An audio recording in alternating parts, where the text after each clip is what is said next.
Halo semuanya, jadi pada video kali ini saya mau ngedemoin produk saya lagi, yaitu sistem penunjang keputusan atau sistem pengambilan keputusan menggunakan metode AHP.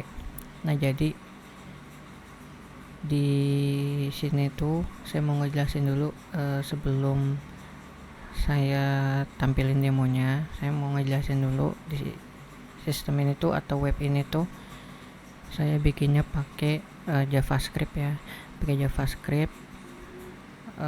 Untuk frameworknya sendiri saya pakai SvelteKit. Terus untuk database-nya sendiri saya pakai SQLite dengan bantuan Prisma. Terus kalau misalkan nanti teman-teman pengen ngubah ke, contohnya aja pengen ngubah ke Postgre atau ke MySQL, itu bisa ya teman-teman ya. Nanti tinggal teman-teman ikutin aja perintah-perintah yang ada di dokumentasi untuk ngubah database-nya. Nah, jadi kalau teman-teman udah beli ini, itu nanti teman-teman bakalan dapat dokumentasi panduan buat ngejalanin project ini, sama beberapa code juga buat teman-teman ubah. Terus teman-teman juga dapat source code yang pasti ya, dua itu. Nah, di sini saya langsung aja ngedemoin webnya. Jadi pas pertama kali teman-teman jalanin webnya, itu teman-teman bakal ngelihat halaman login. Jadi pertama kali itu teman-teman disuruh login. Nah, untuk login ini, untuk bawaannya atau defaultnya itu username-nya admin, passwordnya 12345. Terus kalau udah teman-teman tinggal login aja. Nah, nanti kalau udah berhasil teman-teman bakal diarahin ke halaman home.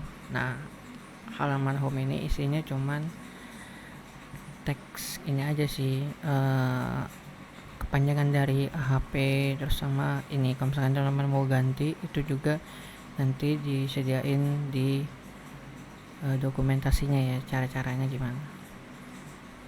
Nah, terus di sini teman-teman bisa lihat ada data, terus perbandingan kriteria, perbandingan alternatif, hasil, sama logout.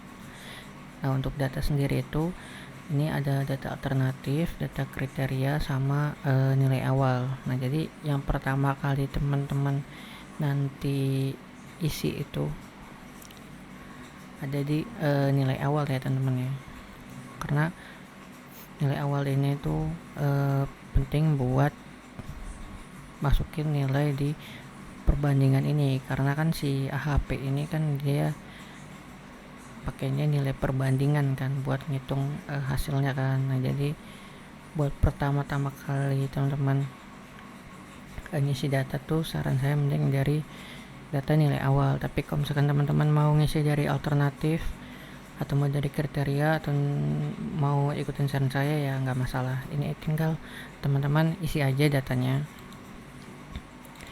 Ini teman-teman tinggal isi aja kayak biasa. Ini saya contohnya tambah 1 ya, misalkan nilainya 100, keterangannya tes. Ini saya simpan.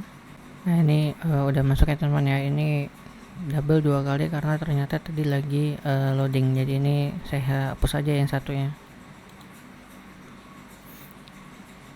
Atau enggak, ini kita mulai dari awal deh. Nah, ini jadi ini saya coba tambahin dulu datanya ya teman-teman ya. Misalkan nilainya 100, terus keterangannya tes, saya simpan. Nah, ini nanti dia masuk nih datanya nih 100 tes. Terus kalau teman-teman mau edit juga bisa ya, edit jadi berapa, 101 mungkin. Terus teman-teman simpan aja.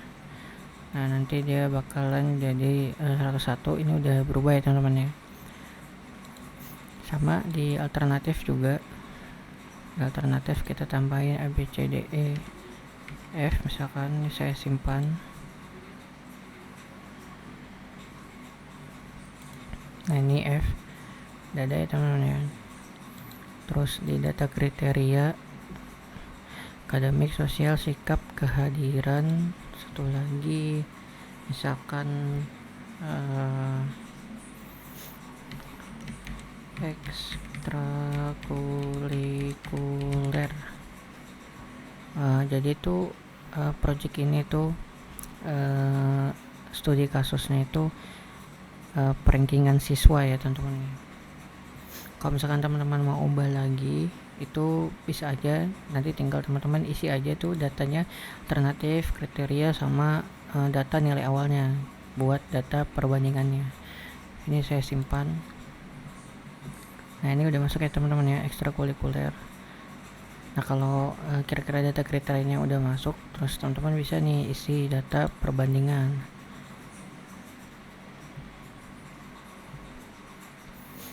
Nah di sini kan ada nih data perbandingan kriteria ya teman-teman ya.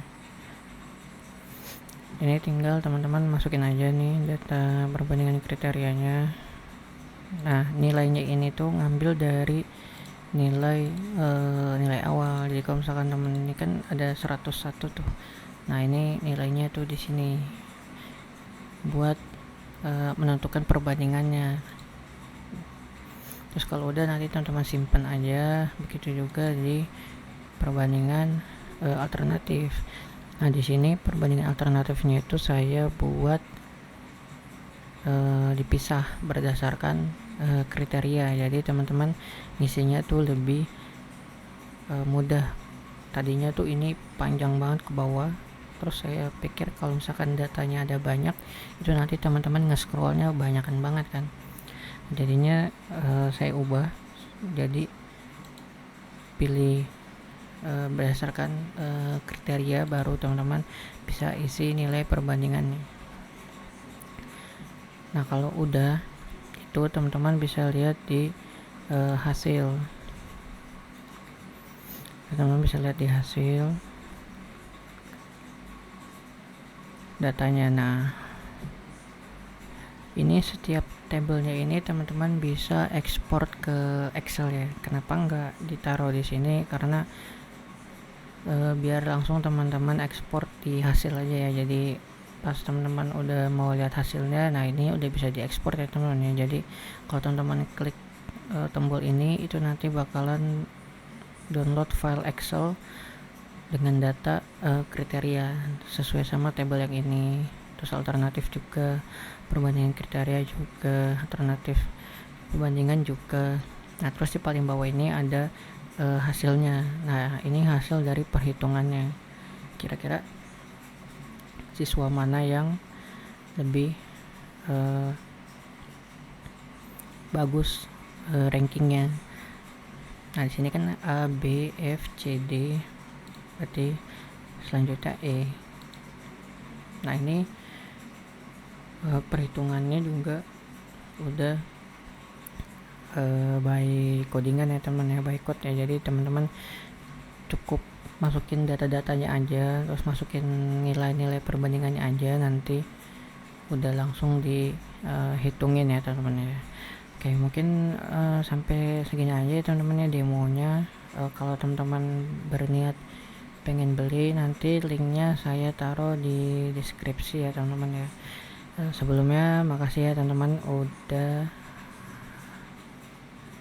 nonton video ini sampai habis. Terus saya juga mau ngasih info ke teman-teman kalau saya juga lagi ada bikin buat tutorial selanjutnya teman-teman ya. Jadi teman-teman tungguin aja, nanti saya bakalan upload video baru untuk tutorial selanjutnya. Sekali lagi terima kasih teman-teman.